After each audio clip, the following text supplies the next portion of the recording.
18 and 16 idea for a decade. I think it's a great idea that generates added revenue while addressing player safety concerns. There are longtime NFL writers who disagree with me. NBC's Peter King wrote today that the idea is stupid and fueled by greed. He said the details of implementing the player restrictions is too hard. He suggested that pursuing the idea could kill the golden geese. NBC's Mike Florio of Pro Football Woke used a Twitter poll to argue that football fans are against an 18-game schedule in general and really against an 18 and 16 idea in particular. Let me tell you what football fans are really against and what really could kill the golden geese. Kneeling during the national anthem and spoiled millionaire athletes acting like they can solve America's most polarizing political issues in their spare time. But you couldn't find any of these writers arguing against any of that. But 2 extra games, yeah, that'll kill the NFL. Forcing coaches to come up with a strategy when they have to sit their starting quarterback, oh, God, yeah, that'll kill the NFL. NFL players, ignore the idiots, including the leader of your union, and go get this money. It's the only thing the NFL has to offer you. All right, joining the desk now is Fox NFL analyst Sean Merriman. All right, Marcellus, you guys are both NFL players. Mistake for DeMaurice Smith to shoot down this idea. No, it's not a mistake. It's actually a masterful play. Genius posturing. I mean, genius posturing, because right now, DeMaurice Smith is sitting there like everyone else, knowing that this is all about money, but this is also about creating leverage against the NFL owners. So how do you create leverage? You let the NFL play this out in the court of public opinion. You let the NFL untangle this in front of everyone in its fan base. You make the NFL go out there and start to try to unravel and unwrap this pretzel that they find themselves in with the conflicts of player safety on one end, but hey, let's all eat right here. As you said, players, let's get some of this money, but the owners can't say that because it puts them in an awkward position of sounding like they're contradicting all of their initiatives towards player safety. So what do you do if you're DeMaurice Smith in the NFLPA? Chill. Let the NFL go out there and play this game. You play a different game. It's called poker. And we're going to Vegas this weekend, and I know damn well I'm going to find you.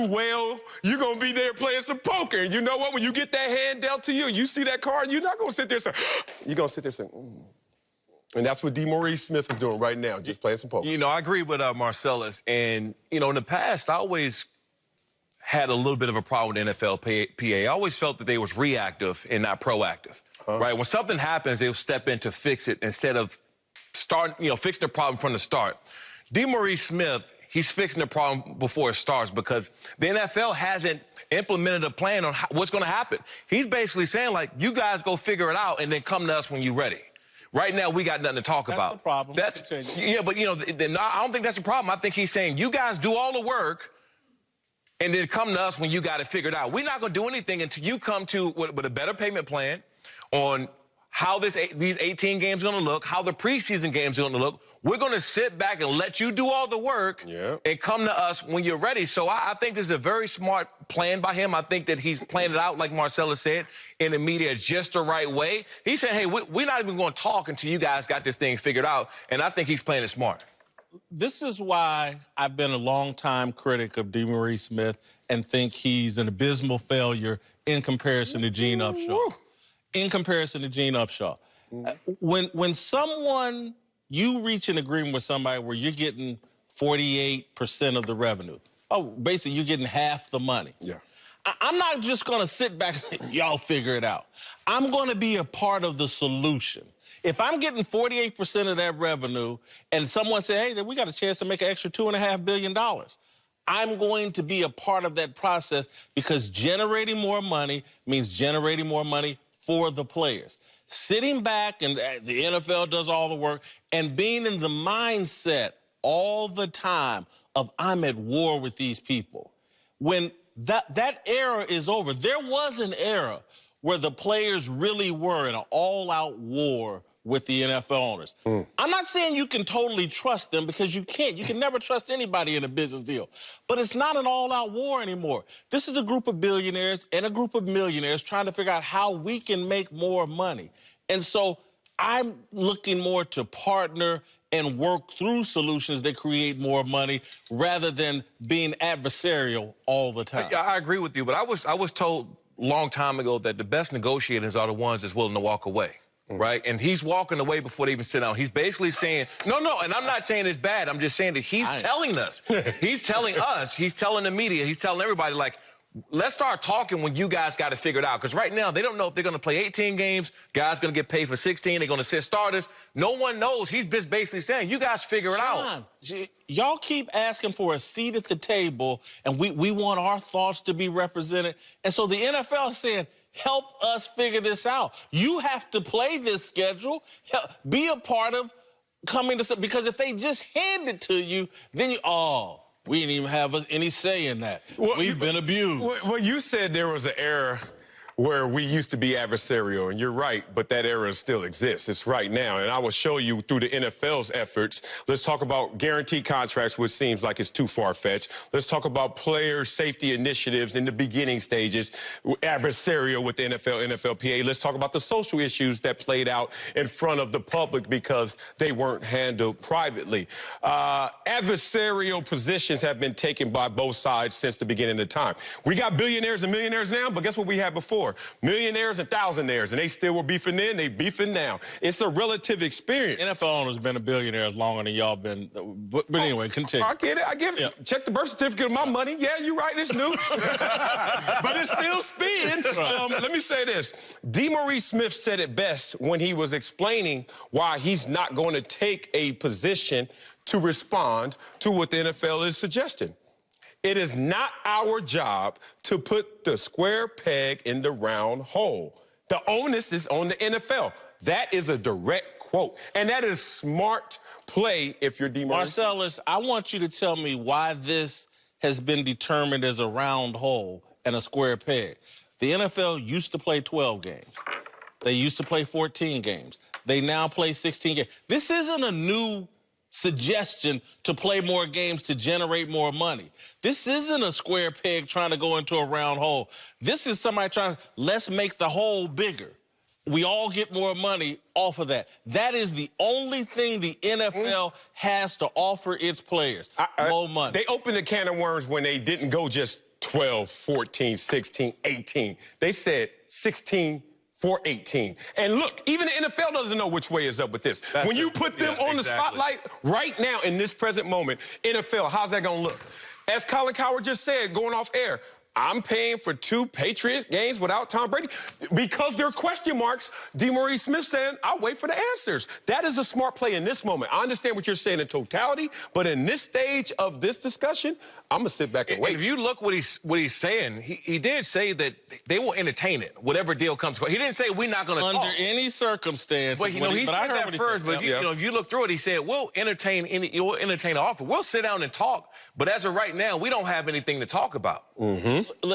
I'm just telling you, NFL players, I think partially because of social media, but mostly because of history.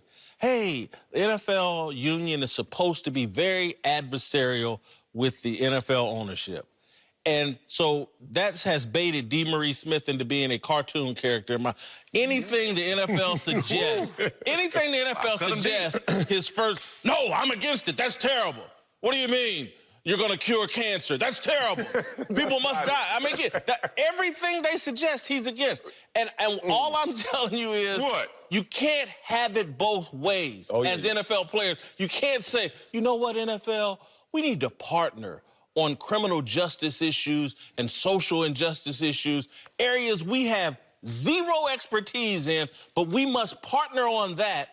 But when it comes to a schedule and how many games we play, y'all figure it out. Okay, let me defend the NFLPA as I was a member of it, a player rep for 9 of my 10 pro years.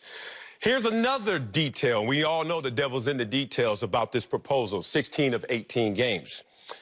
The average career of an NFL player is 3.4 years. To get a pension in the NFL, 3 years. Is it 3 or 4? 3? 3 years. Guess what this new proposal would do if it just landed square? Allegedly. If it happened. It allegedly take the average career to 2.8 years. just short of pension. And all I'm asking, Jason Whitlock, you think that's by coincidence? Marcellus. So the NFLPA sitting there saying if the average guy's not even going to qualify for pension, let's deal with it. If I finance a study, I can finance a study on my own that'll tell you, you know what, Jason, you're in perfect health because I paid for the you cooked the books. I get it. And so someone needs to explain to me, if you're limited to 16 games, the same as you play now, why is this going to shorten your career? I'm just not going to accept it as fact because someone said so. Yeah. I need some proof. They're not asking you to play more games. 16 is the limit. So how does this mean your careers are going to be shorter? I got to have someone explain that to me. But that's the biggest problem. We don't even know. That's just, that's what was been thrown out there. We don't know if they're actually going to play 16 and 8. We don't know if they're going to play 18. Sean, my point is this. The only thing you should concern yourself with is it going to generate more money? I'm with you there. Is it going to put more money in my pocket? Scoot over. And if it is, now let's talk about it. Yes. Not under any circumstances, it's not in the best interest. Let me nitpick. Oh, my God, Tom Brady may not play. No, if I'm Sean Merriman, I don't care whether Tom Brady's playing. Am I going to get more money for coming out here and playing this game? And if they've thrown out a suggestion on how we can all make more money, I'm listening and participating in that conversation. Yeah, you are, but you're also not going to do, what is it, the first strike of any negotiation? Yeah. Is to set the number. You know, Whitlock, we've been through negotiations on the field, off the field, and I've sat there before, ear hustling. I'm like, say the number. Say the number. Say the number. You throw the number out there first. And they're like, you know what? It'd be nice if you just correspond with us later date and let us know what you're thinking in terms of numbers. Because everyone's playing the chess match of who's setting the number first, right? So why would the NFLPA set the number first? Because the NFL has already thrown the number out. No, they haven't. No. They've thrown out 18 or 16 played within 18. Is that going to be dollar for 18? No, or no, dollar they're paying you for 16. What they have said so far is, based off, if we believe the reporting, let's play 2 extra games, let's generate $2.5 billion, and now let's negotiate on how we split it up. And that's what, if I'm DeMaurice Smith, y'all want to play 18? But how was that number going to be split? I think that's that's the negotiation. That's what you're rosters? Are we splitting it between more people? Right. Who knows? That's what you negotiate on. And the number I would be going for, to me, is like, how can I get to 49 or 50% of defined revenue? Do y'all want to play 18? But they're not going to hand that number over to you. That's what you don't understand. You're negotiating. They're not, okay, but you're negotiating against yourself. Right. That's the biggest problem here. You're negotiating against yourself. You're hoping that they come to the table and say, okay, this is what it's going to be. You get to that table and say, okay, I'm with you guys. We're on the same page. And they sit down at that round table. And that proposal's different. And that proposal's different. So that's all he's saying. That's when you walk away and say no deal. Why would you do that? Why would you go through the... First of all, he said it best. You're negotiating against yourself right now. Second of all, if you start the negotiation right now, you don't have anything concrete to go against. What are you talking about? Everything is pliable from their side. Let's wait for it to concrete before we start to negotiate against... Yeah, let's let them make all the decisions before we get involved. A proposal is not... The NFLPA has bad leadership, period. That's my belief. That's not a fact. Doesn't mean everything they do is bad. And I disagree with that in general, but specifically still doesn't put an umbrella over every decision. If somebody can show me the idea the NFL has thrown out that DeMaurice Smith hadn't said, well, that's just stupid, and we're not doing it. That's his cartoon character reaction to every damn thing. And it's old and it's tired. Look, NFL players, I'm just telling you, don't go for this money. If there's an opportunity to make $2.5 billion, $3 billion, whatever, go for it. That's all the game has to offer you. So, we get that, but all money ain't good money, Jason Whitlock. So we got to know how good this money is, because the NFL has had... What dollar? If I reach in my pocket and give you a dollar, that's bad money? Hold on. You can't spend that? If you say, Marcellus, I want our show to go to 2.5 hours, great. But you're not giving me dollar for dollar value on that. I stick with 1.5, bro. See? And we don't know how they're going to give them 2 more games. But then is it going to be 2 more games played? Is it going to be 2 more games paid? I need to know that. If I sat here and said, you know what, they got a raise for you coming. I'm going to do 2.5. Yeah, exactly. That's it. No. Why you going to tell me what to say? Hold on. I'm going to give you the example that works. Money. All you have to do is 90 minutes, but we're going to pay you extra $500K. Show's going to be 2.5 hours. All you got to do is the 90 minutes like you've been doing, but you get an extra $500,000. What's the catch? Exactly. What you mean, nothing? We need you. What more do you need to know? Now we need you 8 days a week. Yeah, right. Also, I'm doing promos 9 days a any week. Sunday morning. I'm doing promos. My son ain't seeing me. Like, it's a catch to it. So on the days that they sit out games, we're going to force them to play flag football or something? I mean, what? There is. Don't do this, Whitlock. I came into the NFL where there was no such thing as OTAs, all-season conditioning, mandatory voluntary. It didn't even exist. All of a sudden, poof, more money, but guess what? Poof, more Everything that the NFL has been doing as the players have acquired more and more leverage has been about making the game easier on the players. There's less contact practices. True. The practice is shorter. Again, this is why you got to snap out of this mindset that these guys are your enemies. Everybody's making money here. They have no real incentive to piss NFL players all the way off. Everybody's getting rich, and they're trying to come. Hey, guys, and again, their area of expertise is how to grow money. No, making that money. Your area of expertise is how to sack the quarterback, and you've trusted a person who's handling this situation like a simpleton and someone that just like, oh, I just got to disagree with them all the time, rather than getting in a business mindset of saying, you know what, there's some businessmen over here that can help us all make more money, and you can just concentrate on playing football. These guys, this is what they do for a living, is grow money. And to have this guy sitting out here dismissing them like it's crazy is crazy. Respectfully disagree. Respectfully, though. Later in the show, we'll give you our latest approval ratings for DeMaurice Smith. Just give me and Uncle Jimmy will tell us what he thinks of an 18-game NFL regular season. Also coming up, this no call may have cost the Saints a Super Bowl. Cameron Jordan will be here to tell us how New Orleans is going to bounce back. Still ain't told me to catch. How much? For what? We're going to need you to do 2 a day. I switched from Dodge. We switched from Ford. I switched from Ram. I switched to Chevy. We switched to Chevy. We switched to Chevy. For dependability. For technology. For the muscle. And just look at it. Adios, Lexus. Bye-bye, Ford. We switched to Chevy. And I couldn't be happier. See for yourself why people are switching at the Chevy All-Star Open House. Or add another Chevy to your driveway. Current GM owners can get over $5,100 below MSRP on this Equinox. Find new roads at your local Chevy dealer.